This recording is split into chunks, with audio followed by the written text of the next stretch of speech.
Welcome to the No Ceilings March Madness live show, where we'll be coming to you every morning on every single game day to recap the previous day's madness, preview the current slate for today, and so much more. I'm Tyler Metcalf, and joining me today, Corey Tulaba, back. Hopefully the Wi-Fi is a little better than yesterday, but you know what? It's an experiment. It's always an adventure. And Stephen Gillaspie. Stephen, we got to get to the most important thing. Everyone's dying to hear about it. Is your bracket busted? Of course, yeah. I think it's only like 0.5% of brackets or what the heck? Steven, you're good. Am I seriously muted? Nope, not anymore. You're good now. You're good. Okay. Okay. I don't know what happened. Corey's Wi-Fi messed up my microphone. Yeah, I think it's like only 0.5% of brackets are perfect or something stupid like that. So yeah, I'm definitely not smart enough to be better than the majority of the country. So yeah, well, I'm right there with you. But we had an awesome opening day. Some absolute blowouts, some close games, survive in advance. Let's just get into the recap right away. I kind of broke down the games from yesterday into some different categories in the just took care of business. The you almost had it. Gotta be quicker than that meme with the old guy with the fishing rod and the money. And it's like, almost had that upset. Survive in advance bracket. And then the upset city. So I figured right away, right off the top, let's just run through the guys who just took care of business. This can be pretty quick, but Houston beat SIU Edwardsville 78-40. Auburn got off to that slow start against Alabama State, came out to an 83-60 win. Tennessee over Wofford 77-62. Tennessee just kind of always kept that game at about like 10 to 12 points. St. John's, again, a little bit of a slow start, came out, whooped Omaha 83-53. Wisconsin over Montana. UCLA just bullied Utah State, and Gonzaga beat the brakes off of Georgia. Any of those games that you guys want to touch on? Well, go Johnnies, right? Yeah, that's the big thing, right? I'm like part Italian and part Irish. I got to celebrate my Irish heritage a few days ago. Today, I'm going to celebrate my Italian heritage, and that was such a huge win, man. I'm glad that we're getting the Godfather matchup between Calipari and the Godfather himself upcoming soon. But yeah, that was a fun game.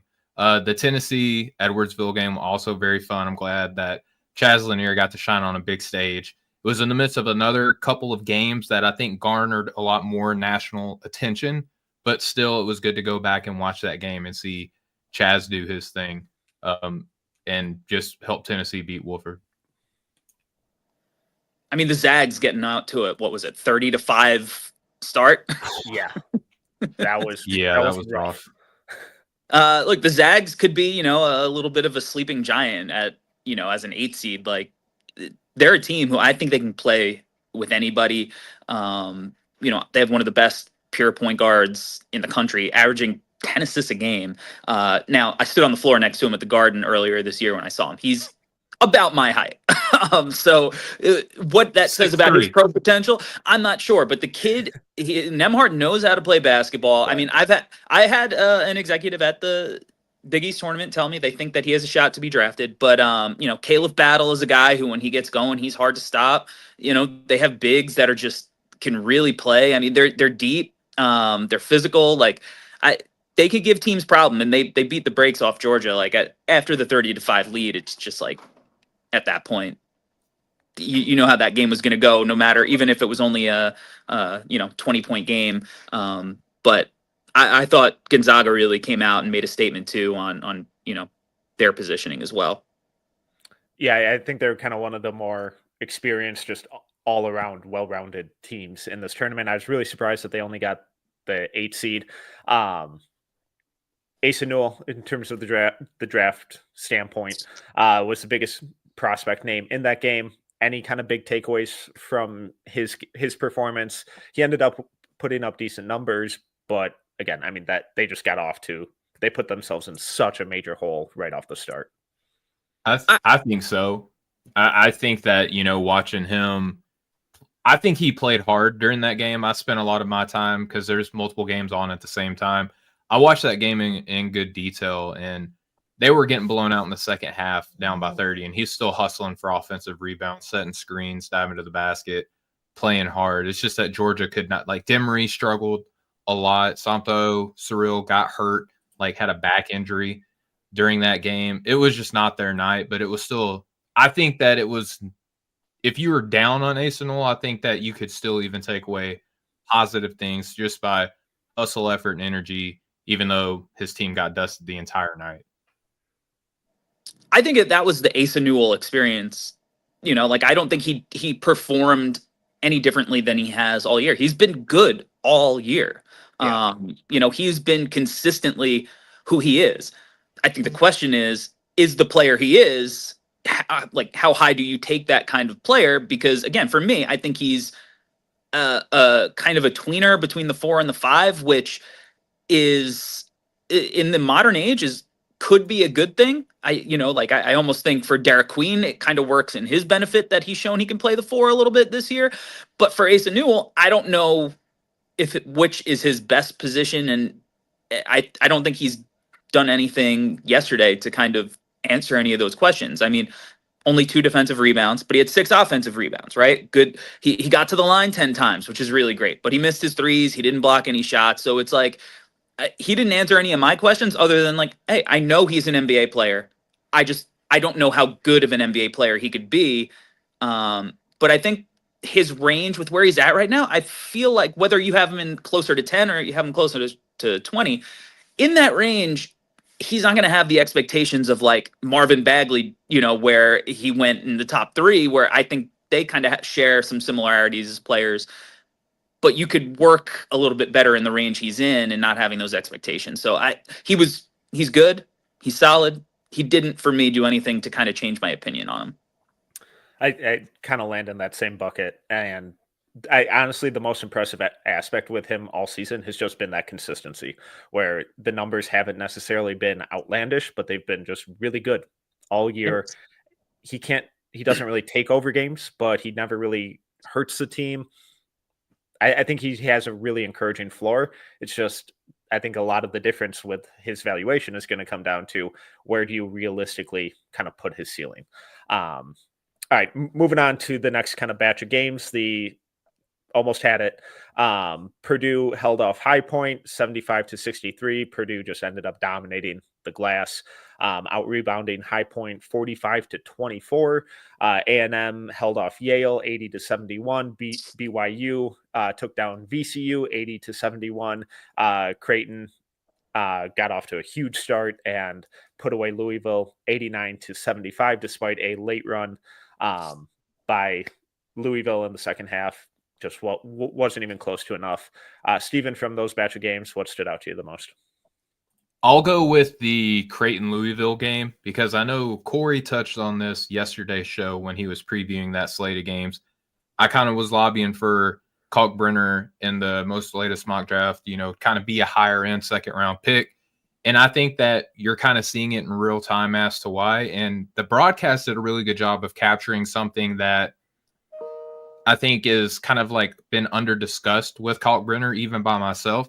It's that he's playing outside a lot more this year and doing a little bit off of the bounce and just driving. And there was a cool little story about why he's doing that. And he's like, I'm a 5th-year senior. What are they going to do to me if I just start dribbling outside on the perimeter, right? I thought that was good, but you're starting to see the 3-point shot he's comfortable operating and shooting from outside.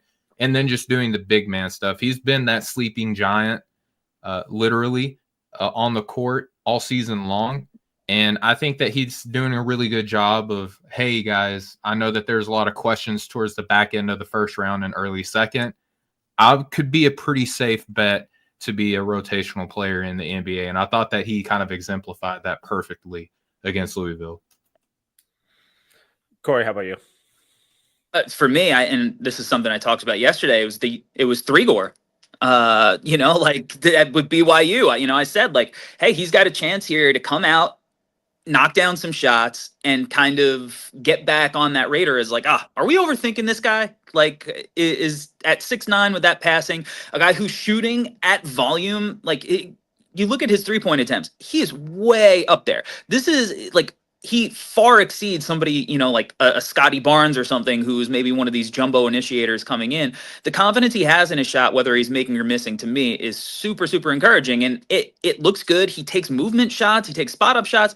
So him coming out, knocking down shots, is he going to do that in his next game? Who knows, right? The numbers say probably not. But if he just keeps this momentum going, knocking down some shots, being a little bit more aggressive as a scorer, I think he plays his way back into this.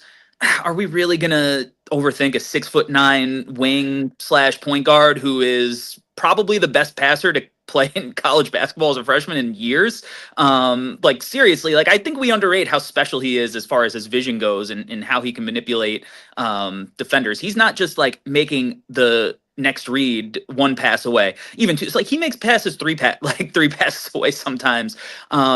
And, I think he's pretty disruptive from a stock perspective. Like, as he gets stronger, they keep winning. Like, to me, he was the major winner for me, just because he's a guy who started out as like a potential top 5 guy coming in, and now he's kind of slid, but he had a big performance. And that was a big win because a lot of people picked VCU. So I think he really showed out, and I was very impressed. I thought he was incredible. I know the shooting numbers aren't the most efficient. I think he ended up like 3 of 7 from 3. But for a guy who everyone keeps describing as a complete non-shooter, love that number. But it was so much more of like the craft that he showed, like getting downhill and scoring in the mid-range at the rim. Like in the first half, he had that fake. Downhill had that fake pass that spun the defender around, finishes with his left hand. In the second half, he's driving to his left, throws up the one-hand fake with his right hand, gets the defender to jump, stops on a dime, pivots back, knocks down the mid-range jumper. It's like, oh, more and more, please, so much more of that, because you are massive. And I love the drive and kick stuff and the way that he can manipulate weak side defenders. But also, like, you're 6'9". Let's implement some of that craft and creativity into your scoring game. And now we're seeing it a little more. Corey, you also kind of touched on the vision there. And something that the more and more I watch him, the more and more it stands out to me that, like, when teams blitz him out of the pick and roll, he's so good at using those escape dribbles to drag both defenders with him. And I mean, he's going all the way back to like mid-court and then firing a pass over the top on an absolute laser to the center who's just camped out under the rim, or to a weak side shooter. And guys who are, if he was 6'5", he wouldn't be able to do that stuff. But since he has that size, the vision, the passing accuracy, he can put that pace on those passes too. That's huge. It's a small thing, but man, does it make a whole lot of difference when trying to defend him and the team at large. No doubt. And look, I know a popular narrative is like, oh, maybe he should just stay an extra year. And like, I would look, from a fan's perspective, that would be like the most fun thing ever, right? Like, him and AJ would be insanely fun. But I think that, like, teams are just going to get him in. They're going to be like, we have to swing on this. Like, there's calculated risks sometimes that you have to take in the draft, because you're not going to be able to get somebody who could pass at that level at 6'9" in free agency. There's only so many opportunities. And if you could just get him to shoot at an adequate level, and I think the NBA has proven that they're pretty good at getting guys to shoot, right? Like, so I wouldn't worry. I think he's got, like, for me, he's got like some Lonzo Ball in his game. And, we saw it took a few years, but those guys are valuable. Maybe they're not going to be all-stars, right? But that doesn't mean that I think he's going to impact winning. BYU's been awesome all year. I still have him as a top 10 pick even before this game. And I hope he continues to ride this momentum that he built yesterday. Also in that game, a lot of eyes on Max Shulga from VCU. Unfortunately, didn't show up. Big test for, I think he ended up like 4 of 10 shooting, all from 3. Solid percentage on its own, but a little too one-dimensional. Unfortunately, there for Shulga. Pivoting back to that Creighton game real quick, wanted to shout out Jemiah Neal, who went for 29, 12, and 6. Stephen Ashworth was also excellent, 22, 5, and 5. And then Ryan Kalkbrenner with 14, 6, 2, and 4 blocks. And then just real quick on that Texas A&M Yale game, and A&M just proved to be way too big and physical for them, out-rebounding 37-29, including 10 offensive rebounds. And then A&M shot 71.4% from 2. pretty good. Poulikitis ended up with a solid game, 23 points. Yep. But man, every possession, A&M was just loading up on him and daring them to either force it to him or anyone else to make a shot. Yeah, that second half for Poulikitis is when he turned up. He had a rough first half. I think that, his team had to figure out how to get creative with getting him clean looks and even going to other hands throughout the game. A&M, big physical, fast team. Even some of their best players didn't really have it going, but Pharrell Payne coming in off the bench, monster game for him.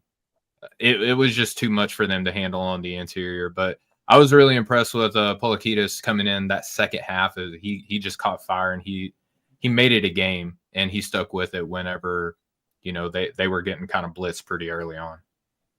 Yeah, like Bezin Bang 0 for 5. He filled it up. He had 9 assists, 8 rebounds, right? But you need some other guys. Nick Townsend, he's been one of their best players all year. He was solid. It just felt like every time Yale got really close, they made it within like 5 points. It just felt like there was a turnover or a missed shot that like resulted in a 3 on the other end, and it just felt like they were just right there and they couldn't quite get over the hump, and that's ultimately how it shook out. But shout out John Poulikitis. Again, he's been one of my sleepers all year. I have something coming out that he will be a part of for NoCeilingsNBA.com, hopefully fairly soon. But yeah, shout out to Yale. Wanted to see them win this game and potentially their next game to hopefully get that Auburn rematch. But, my dreams were shattered early. All right, moving on to the Survive and Advance games. Michigan hanging on against UC San Diego, 68-65, and then Texas Tech ended up pulling away late, but really slow start. Some concerning minutes there against UNC Wilmington, but ended up winning 82-72. Steven, what kind of stood out for you? I mean, the Michigan game was exactly what we thought it was. I think that y'all elaborated on that beautifully yesterday, and kind of everything that y'all discussed could be at play was. I mean, UC Davis, very strong defensive team, takes good care of the ball, forces turnovers. Michigan, not necessarily in keeping with that type of philosophy. I just thought that the way that y'all called that yesterday, the way that it played out, was beautiful. Ultimately, though, I think the talent level of Michigan is what flushed itself out. Survive and Advance is definitely the name of the game of that game. I'm looking forward to their next matchup, though, because I think that it's going to be a little bit more fair to their strengths, shall we say. And I'm definitely glad that the country is going to get more Danny Wolf, because he's a player I think kind of secretly, silently needs to prove himself a little bit more, because he was getting a lot of the benefit of the doubt early on during the cycle. The turnovers of being a point center. Luckily, they have Vlad Golden, on this team as well to do kind of the big man stuff. I'm looking forward to seeing Danny Wolf kind of rebound and hopefully put some more air in his draft stock, because right now it's starting to leak out. Corey? Yeah, I think that's the story, right? Like, I mean, Tyler McGee took 15 threes, I think it was, something like that. He's one of the best shooters in the country. He was 3 for, I think 15, something crazy. So like, one or two more of those drop, and all of a sudden, the game goes the other way. So I think Michigan got a little lucky overall, yeah. But it's really hard to trust the Michigan team. Zero trust. Right? Like, their guard play is just, you kind of mentioned it in the group chat a little bit, right? Like, it gets rough out there sometimes. And to have like somebody who's never played the role of initiating so much and being such a primary guy at the 4 spot on a night in, night out basis, it's hard for me to see them make like a much deeper run than this. As fun as Danny Wolf can be, I mean, he's still inefficient. And the turnover issues are what they are. But Michigan's going to have to get a little bit more out of the backcourt, I think, right? Like, otherwise, this is going to be a short run for them. I hated that game so much. It was such a low feel approach. And then that's the nicest way I can possibly put it for Michigan, where the guard play was all over the place. They were settling for jumpers constantly. It's like they have 5 guys who are 6'6" out there. Can we like get a post up occasionally, attack the rim, get downhill, maybe attack one of these guys that's had 4 fouls for the last half hour? I don't know. Just sloppy turnovers all around, and it's something like, along those lines would be cool. Yeah. I don't know, just a thought. It was brutal, but it's just they got one win. Who cares from now on? Yeah.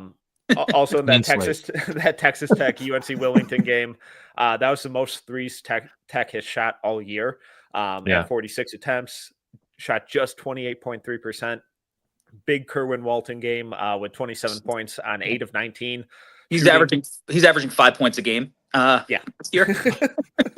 So lightning in a bottle.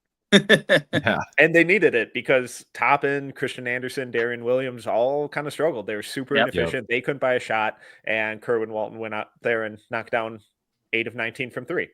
Not bad.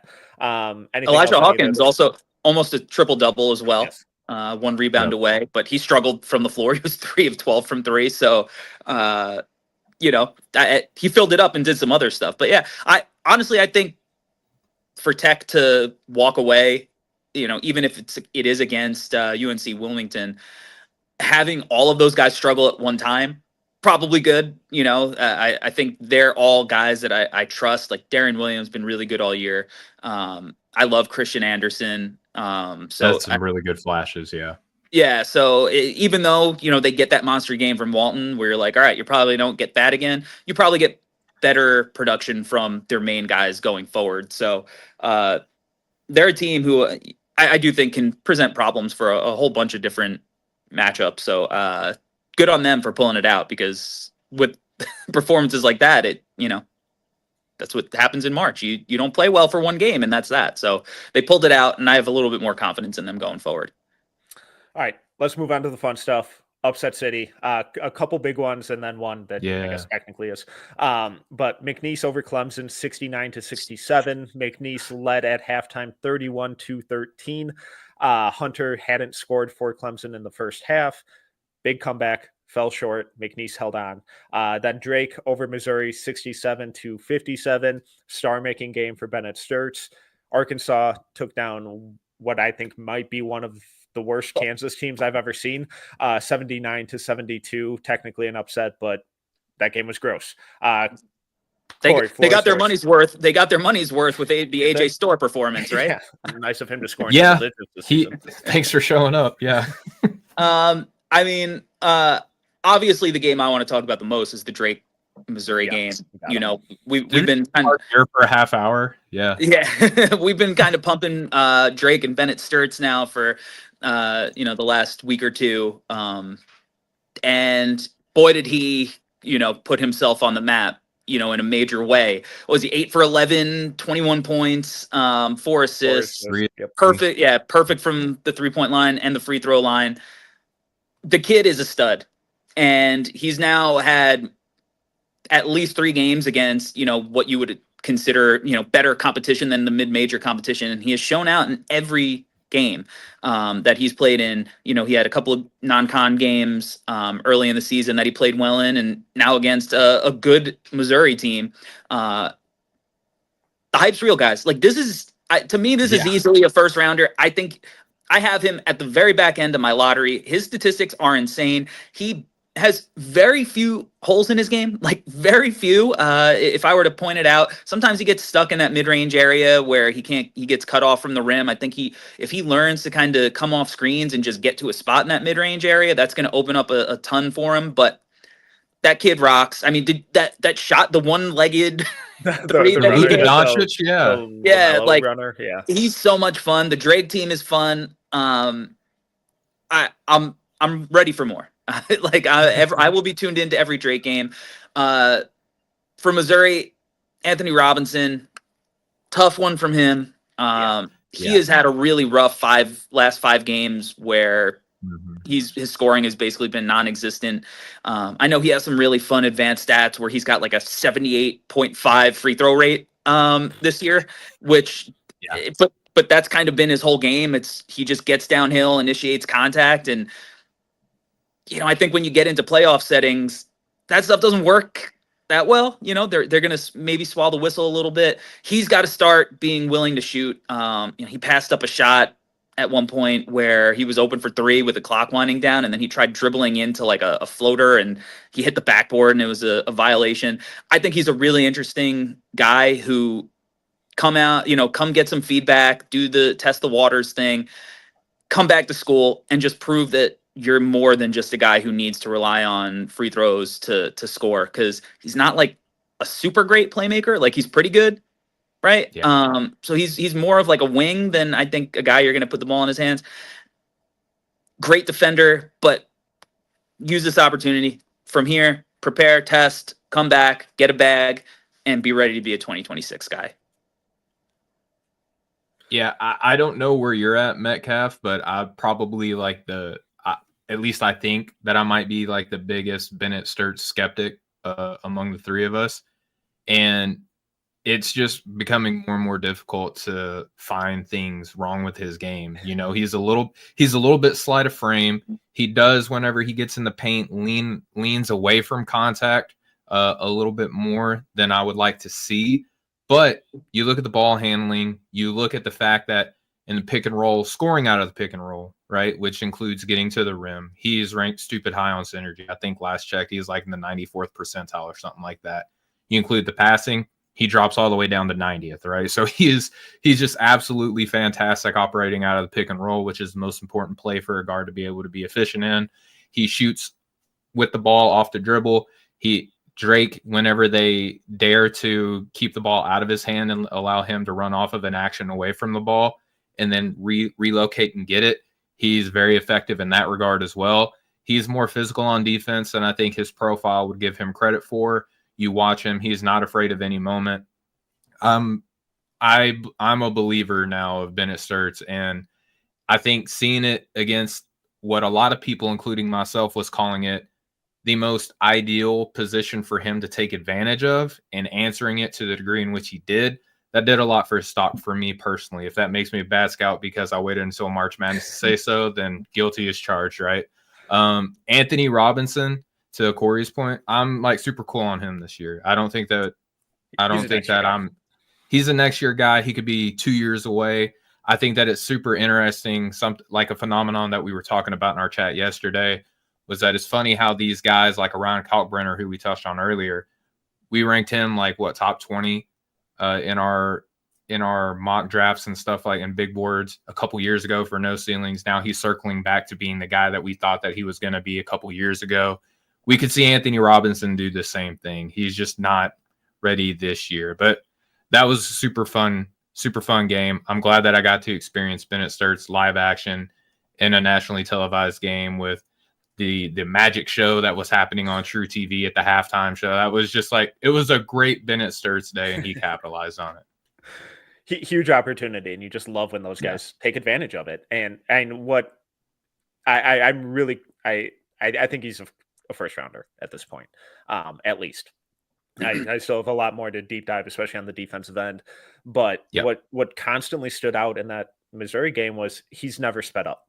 He plays at his own speed. He dictates the pace of everything, and he just does whatever he wants. The game's never too fast for him. He reads defensive rotations before they happen.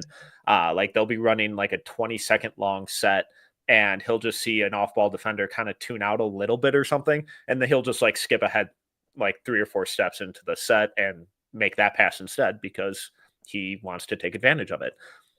Their sets really are incredible, by the way. Yeah. Yes, they are. Run some really complicated stuff. They run some sick stuff, and then they'll run it again and hit you with another option in it, and then they'll run it again and hit you with another option in it. Like, it's sick. It'll be fascinating to see what happens with that coaching staff because I love a whole lot the of winning story recently.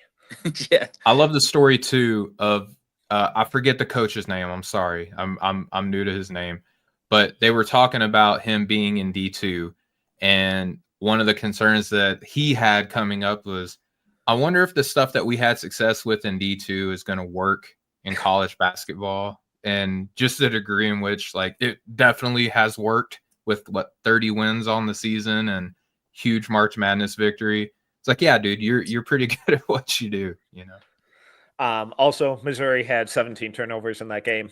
Not a winning formula. No. McNeese, congrats on the first win or tournament win in program history. And then Arkansas. Might be the last for a while. Yeah, just shout out Will Wade going to North Carolina State. And then I thought that Arkansas-Kansas game was just gross. Kansas fans, congrats on I thought it was the Hunter fun. Dickinson experience.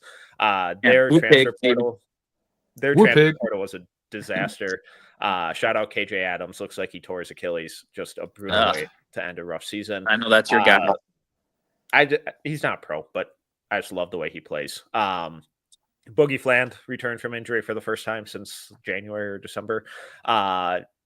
He's fine. He was okay. He looked rusty. Yeah, he was okay. It's to be expected, probably, right? Like, but still, you know, I think he gives them a boost, and 3 assists, no turnovers. He had 3 steals, so like the shot making or whatever. But just to get another body that you could trust, I think is important for that team, especially like for a young guy. I do think he's got a pretty mature game. Even though he has deficiencies, obviously he's not great at the rim, blah blah blah. And ultimately, like what's going on with Tiero? Is he somebody? Are they expecting him back at any point? Is he out?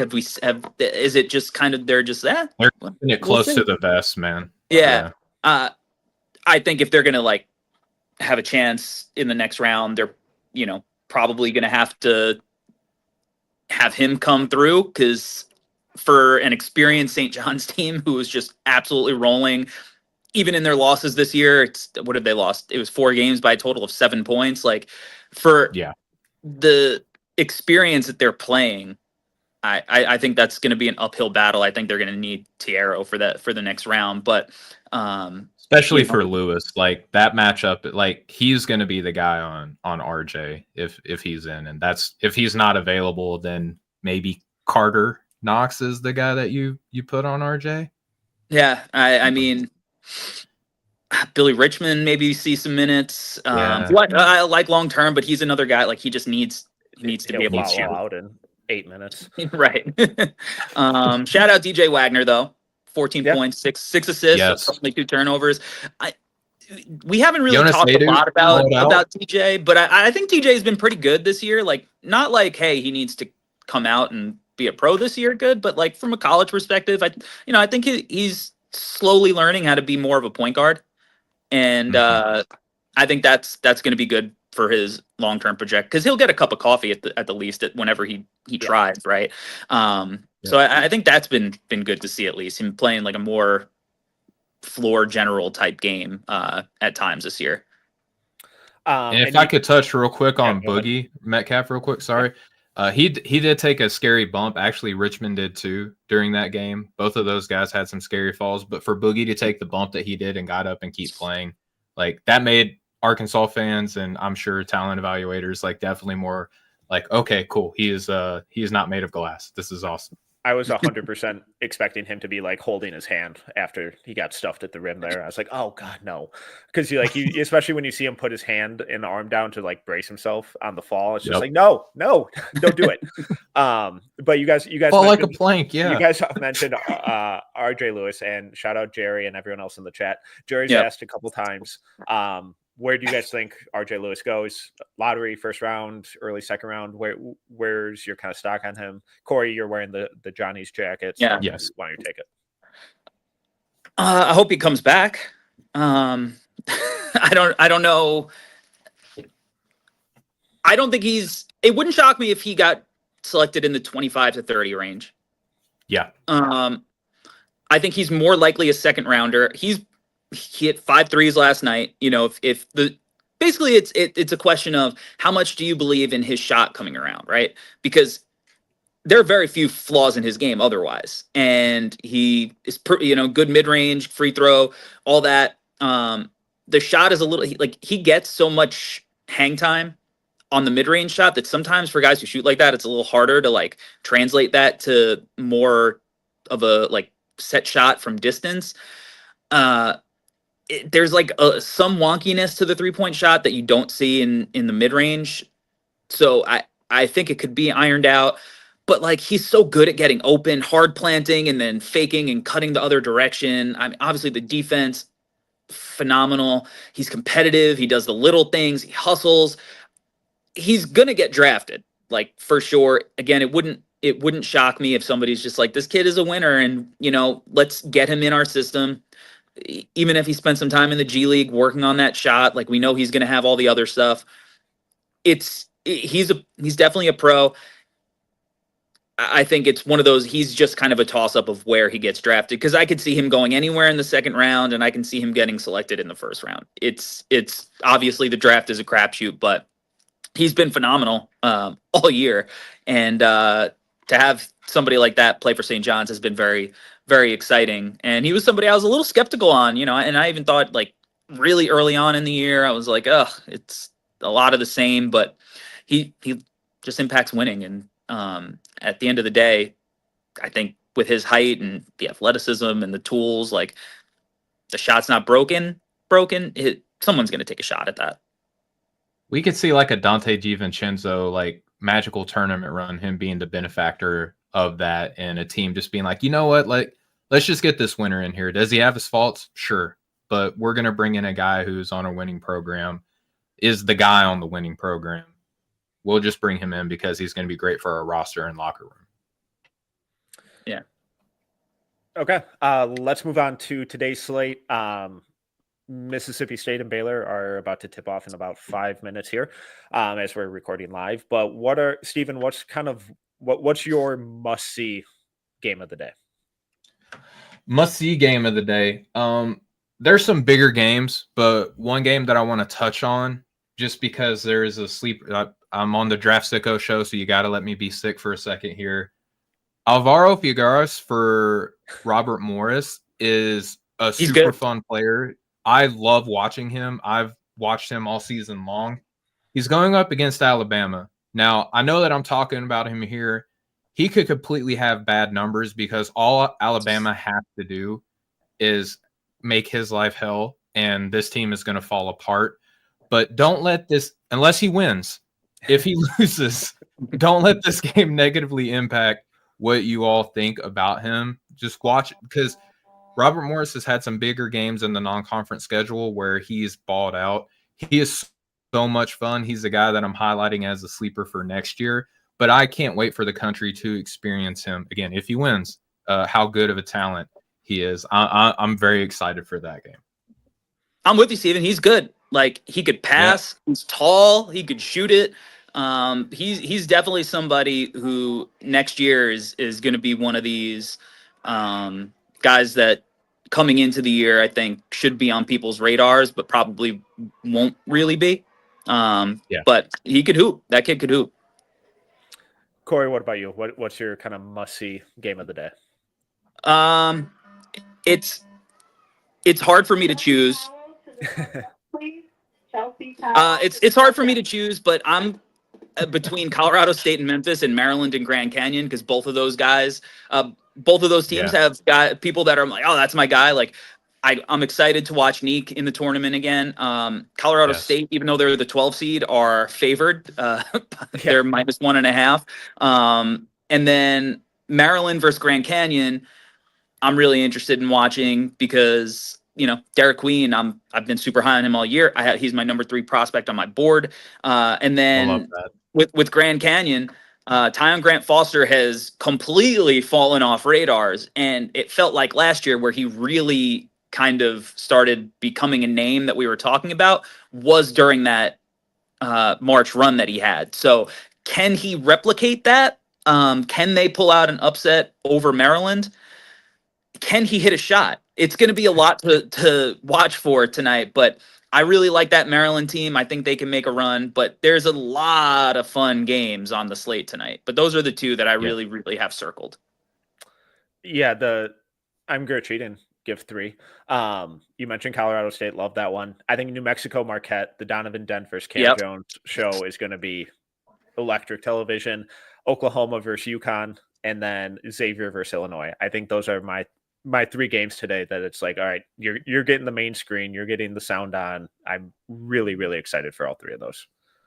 I'm really hoping for a big Kasparas Yakashonis game because he's had a lot of, the game was bad, I don't care games recently. And I would really love to see him just turn it on full throttle. Also would love to see another Will Riley, a guy I shouted out my Pivotal Prospects piece that dropped this week. I think that he has an opportunity to really bolster his draft stock in the tournament and put himself in a good position come combine season. Illinois just has a handful of guys, well, not a handful, like 3 dudes on their roster that I think really could benefit from a deep run, and it's all going to come against Xavier, who could give them a really tough matchup. I mean, Xavier traditionally is a well-coached team, hard-nosed program, is going to get after them. I'm hoping for a big Yakashonis game. Like, he's the guy I want to see kind of prove it the most of the games that we're looking at today. All right, let's kind of move on, try and flag some upsets for people to keep an eye out on. The ones that I have on my list, potential Lipscomb over Iowa State. Iowa State is missing Keyshawn Gilbert. All of their team numbers are still really good without Gilbert. They have a very well-rounded team. But Lipscomb is 23rd in effective field goal rate, 20th in turnover rate. They allow the 40th fewest offensive rebounds. They commit the 8th fewest fouls, rank 20th in 2-point percentage, and top 45 in both offensive and defensive 3-point percentage. So if they get hot, take care of the ball, they don't make mistakes. And who knows, maybe Iowa State gets a little cold. Who knows? Corey, you mentioned Colorado State over Memphis. Seeding wise, technically, but like you said, Colorado State is favored by 1.5. Then North Carolina over Ole Miss and Xavier over Illinois. 2019 is the only tournament so far where at least one of the first 4 teams failed to win a game. So I don't expect Mount St. Mary's to take down Duke. So I would keep an eye out for either North Carolina taking down Ole Miss or Xavier taking down Illinois, because who knows what Illinois team we're getting. They're either going to look like a Final Four team or like they don't belong in the tournament. Right. And then maybe Akron over Arizona. Akron's super efficient on offense, really good rebounding team. And who knows what Caleb Love is going to do. I have Michigan State in my bracket going to the Final Four. I have them going to the Final Four. However, if we're talking potential upsets, I do think Bryant could give them a little bit of trouble. I think that's one to watch for. So this is not going to be, I think, a typical kind of easy matchup that you would see with a 2-15. I think, Earl Timberlake's been really good this year. There's some athleticism on that side. And, with Michigan State, if Chase doesn't have, a great game, I don't always love their scoring options. So I think that's one to circle. I have Michigan State pulling it off, but that's one I'm going to be interested to watch if I can manage to stay up at 10 p.m. Eastern Standard Time to watch it. I'm with Corey in multiple aspects in that one. It's hard to stay up. We're old men. Thank you, our partners at Synergy. Yes, thank you to our partners in Synergy. Earl Timberlake could hang a triple-double on Michigan State. Like if they're not careful. He's been awesome all year, and Jam's been on his train all season long. So shout out to him. I had them as one of 2 upsets, so I'm glad Corey touched on them. I think Liberty Oregon could be pretty interesting because it's just like, styles make fights, and I think that Liberty could be kind of funky. Aquino is just kind of funky enough. I think people are going to watch him and be like, oh, could he be like the Enrique Freeman of this year's March Madness or something like that? I think that he's just funky enough to give Oregon some trouble, who traditionally just play bigger. And then Cleveland is pretty good on that team. I think that Liberty has what it takes to upset Oregon, who really, it depends on what game we're going to get from Shellstad and Nate Biddle as well. And I just think that Liberty's funky enough to kind of make things difficult on that team. Shout out New York's own TJ Bamba. Yes. He's been good recently. Love Bamba. They've been playing really well. That'll be a fun one to keep an eye on. All right, let's wrap up. We are a draft show with just some of the top prospects today to keep an eye on in terms of stock risers, fallers, potential, all that kind of good stuff. Corey, who are just some of the first couple names that draw your attention today? That 8-9 matchup, UConn versus Oklahoma. Liam McNeely and Jeremy Fears. I think both of those guys have an opportunity to kind of solidify their stock in some way. I don't think if either of them play poorly, it necessarily will change much. But if either one of them balls out, and I think Fears is going to have to ball out for Oklahoma to have a shot against UConn. I think that'll help. And then, I mean, as far as top guys, again, I'm looking at Jace. I was watching him. He's just so crafty. The shot is so smooth. He never gets sped up. He's got this just innate feel for understanding how to play into space and away from traffic. He's good, like slithering, in traffic and as well, but he's so good at getting to his spots. And I know that the height is what it is. I can't wait to see what he measures at wingspan wise, because I feel like he's going to have like +5 or +6 wingspan. I couldn't find anything online other than Google's AI, which said it was 6'10", and I don't know where they were pulling that from. That'd be good enough for me. But I know like Donovan Mitchell had a 6'10" wingspan. So I think his length is going to more than make up for his height. I'm really interested to see Jace in this tournament again. I have them in the Final Four, and I think he could be a big time winner. Even though his momentum has slowly been building, it feels like it could really kind of skyrocket and kind of solidify himself in that like top 7-ish range. So I'm interested in Jace's kind of game tonight and then going forward. Steven, how about you? Who stands out? Yeah, Jace, another one of those pivotal guys. You'll see him mocked anywhere from top 10 to bottom half of the second round. It's just he's all over the place. I think that's a good shot by Corey. BJ Edgecombe is playing right now as we speak against a really scrappy Mississippi State team. I think that they're going to try to match his kind of like muck it upness that he has in his game, and it'll be interesting to see how he counters that. I'm looking at Neat Clifford, a guy who I think like top 10 prospect in this class right now. Like he just does everything really, really well. To me, he's kind of one of those guys where it's like, yeah, he does everything well. And if you talk to enough people, so many of them will say, I like him. He's one of these guys that a lot of teams are just going to want because he can just do so much. Cooper Flagg's playing tonight, obviously. One guy I want to shout out in particular, though, is Alex Condon. I think a good March Madness run could really solidify him as a first-round prospect. See, I'm looking at Walter Clayton from Florida as a potential first-round guy after this tournament. He really could be. And, the tournament is relying upon great guard play, and Florida certainly has that. I think Condon, though, for the age, for the hype, and for kind of like the upper side potential, I think that he could be one of those guys that if he just dominates Norfolk State, like teams are going to be like, okay, let's peg that in. He's jumping up a tier, where right now he's kind of in that like ladder of the first half, early second round range. If he just comes out and destroys teams, which he very well could because of the guard play that Florida has, I think that he could benefit nicely from a great tournament run. Then just a couple other names, guys we've mentioned kind of in passing already. Donovan Dent versus Cam Jones, elite point guard matchup there. Kaspers Yakashonis and Will Riley versus Xavier with Dalen Swain and Ryan Conwell.